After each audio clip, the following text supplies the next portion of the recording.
Kucheza na Simba kuna ugumu gani?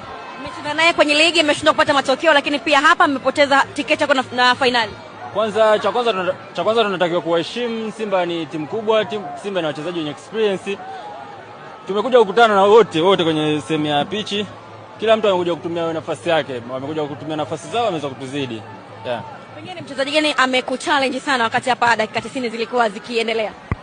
Kipindi cha kwanza tumeenda 50-50 hata kama wamekuja kupata goli, ila experience ya huyu mzee tunaweza tukamuita mzee Clatous Chota Chama ndo amekuja akatuchanganya kipindi cha pili. Ni Mzee kwa sababu hata akiwa anacheza senior.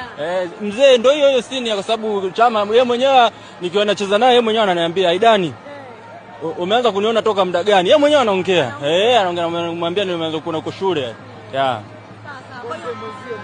So mzee, mimi so mzee bana. Unaweza kumshuhudia muda mrefu. Mimi ndio amekuja akatuchanganya akaja kutuvuruga.